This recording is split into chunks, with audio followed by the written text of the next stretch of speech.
Next review coming up, 3 classic Spanish plays in which life is a dream by Calderón de la Barca. This will be reviewed by Professor K.Ravi. Over to you, Ravi Garu. Yeah, thank you.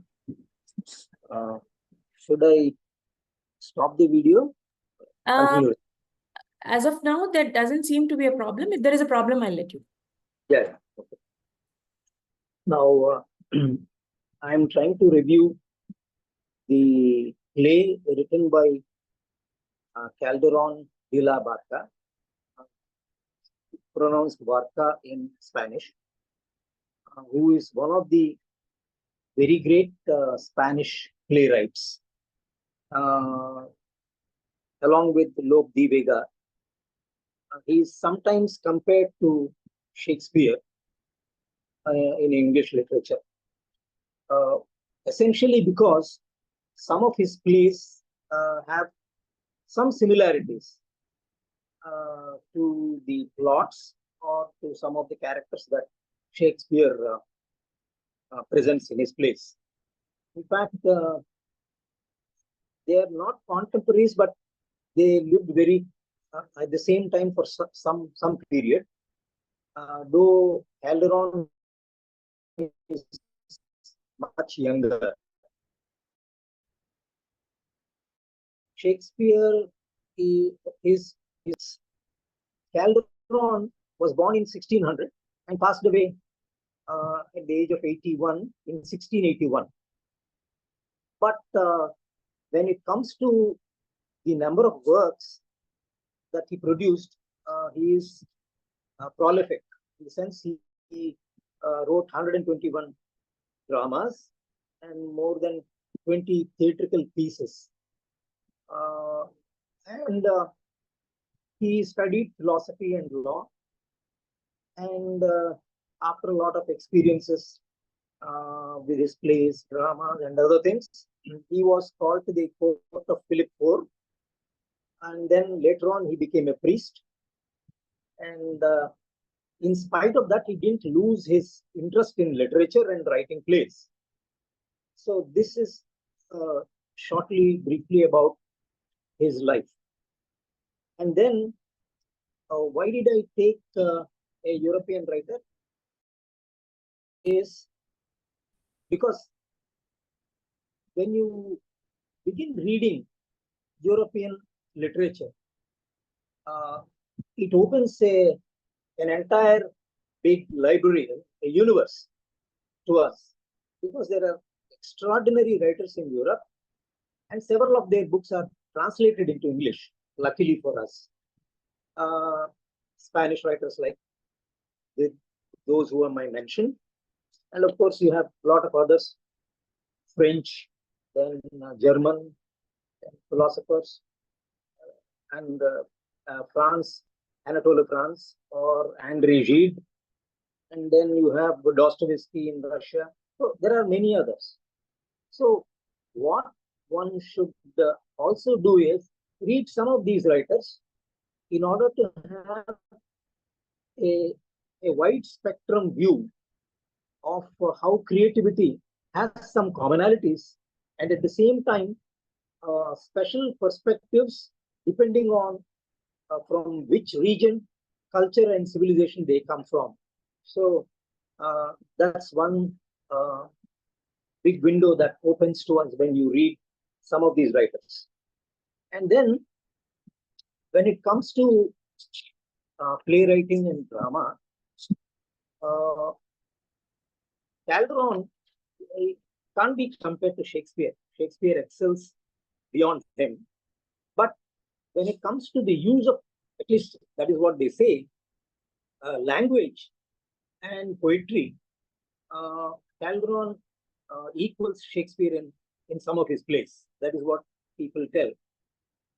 And then when it comes to great dramatists, Sri Aurobindo felt that there are the greatest dramatists in the world. He identifies them as two, one Shakespeare and the other Kalidasa, for their literary brilliance and presentation of characters, etc. There are others, of course, like Bhasa in our own.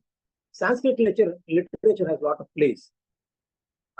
Sadly, in Telugu, at least as far as I know, the number of plays that have been written in modern times are not much. At least not many are popular. There have been plays essentially showcased in colleges and some small functions and things like that. But you don't have classics like, say, Gurudadappa or drama. And he himself is not a Telugu literature man. He comes from from an English background, which is precisely why he, I think, has written in local lingua, that is local dialect, using the local dialect and more somber Telugu. So, with these few observations, here the story has a philosophical perspective. The drama presents the age-old dilemma between free will and fate. So here, the story is about a prince of Poland. His name is Segismundo. The drama has some overtones of Hamlet. I do not know if he was influenced by that, but still, this Sigismund is a brilliant person. But when he was born, his father consults soothsayers, like all kings do, and they tell him that this boy is going to bring bad luck. He will be one of the most evil princes and cruel, and he would also humiliate his father. So that's what the soothsayers tell. So the king, whose name is Basilius, he thinks that this is not good for the country or for himself. So he sends him off to a forest dwelling, where an old guardian, Cataldo by name, looks after this prince with not much of a comfort, but he has no association with any other human being. He hasn't seen women or men for that matter, and he hasn't had any contact with civilization per se.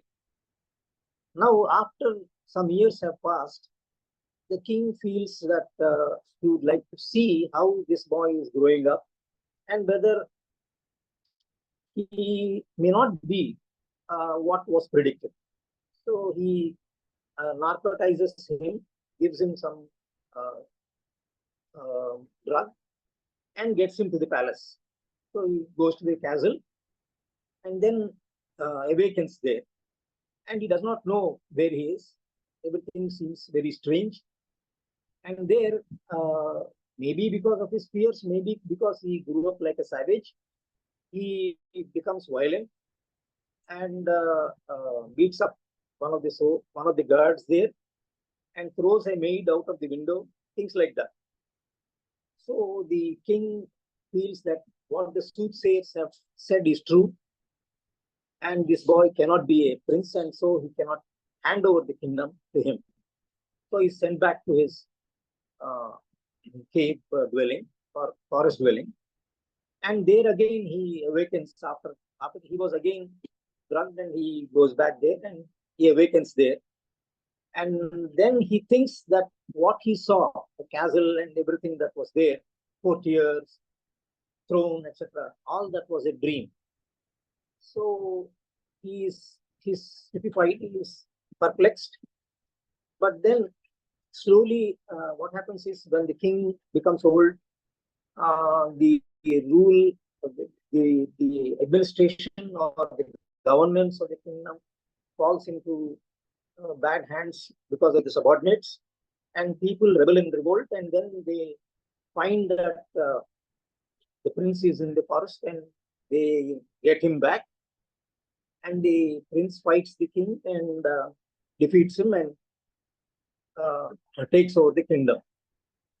Now, the entire now the prince sees the palace that he has visited in his dream, or at least he is supposed to have visited in his dream, according to himself. Now he says life itself is a dream. And when such is the case, what's the point in punishing somebody for in a dream? So he forgives his father for treating him badly and keeps him there, and becomes an extraordinarily good king. This is the main story. So the point is, what the soothsayers have said, predicted, what the stars have foretold, seems it looks like you can change those things. The stars do not completely determine our lives or the world, how the world functions, and that you have a choice, a free will, where you can change this. Because if everything is a dream, and dreams also are a dream, because life is a dream and dream is again a dream, it also is equally unreal.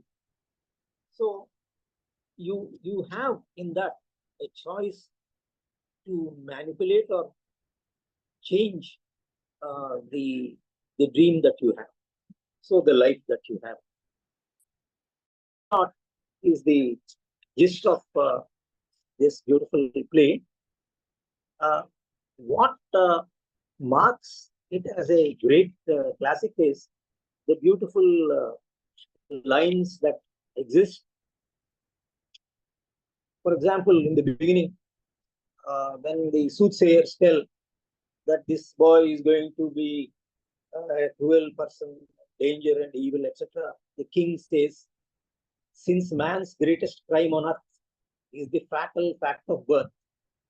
So lines like that, these are translations, but it's excellently translated.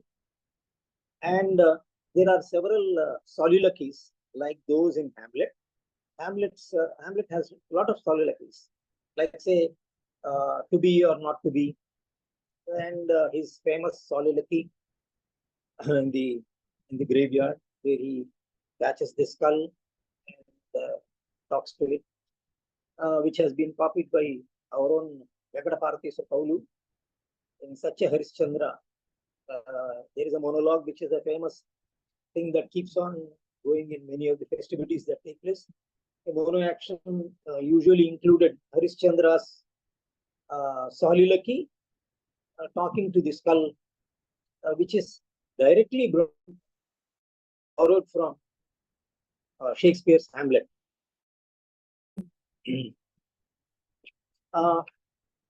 There are so many beautiful pieces and poems.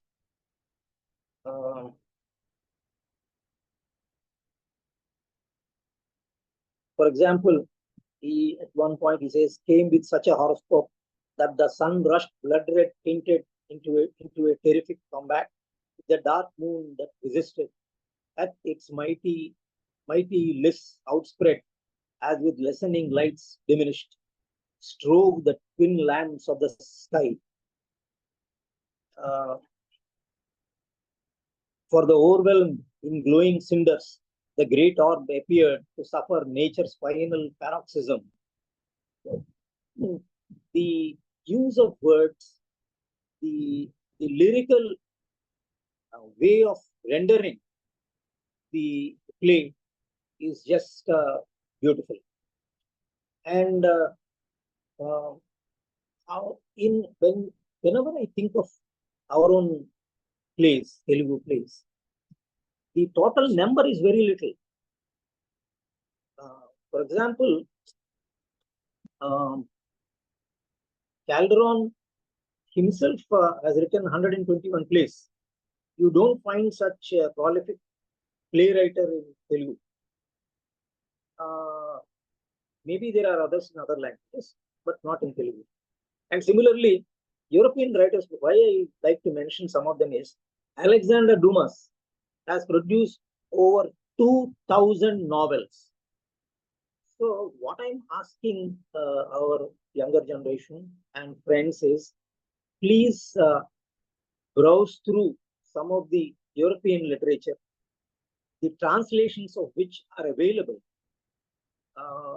in several libraries and occasionally in bookstores.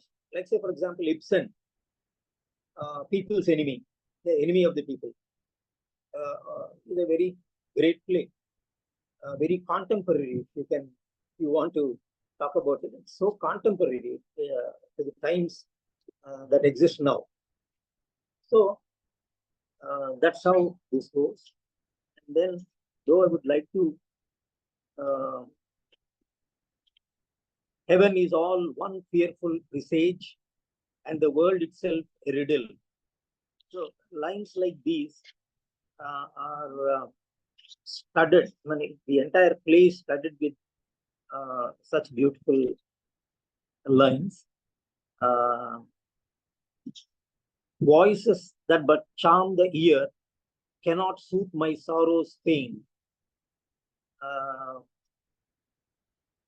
Why perplex myself and brood? Better taste the present good. Come what will some other day.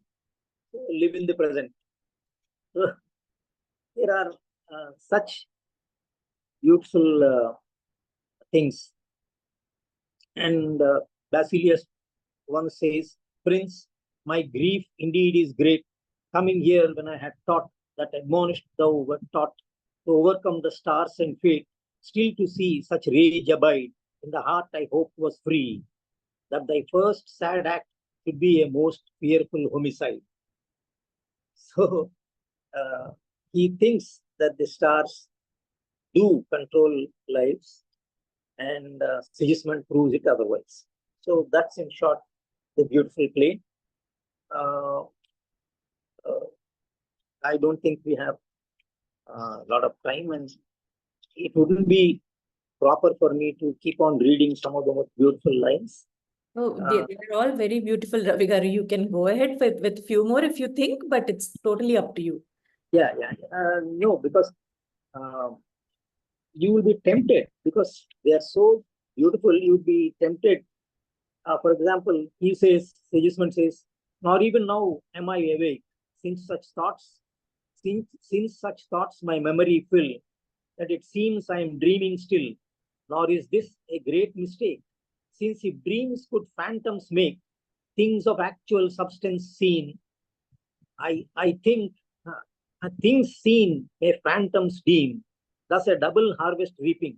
I can see when I am sleeping, and when waking I can dream.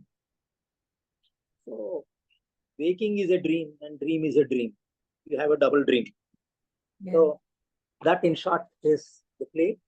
Thank you for listening to me. And thanks, Radhika, for the opportunity.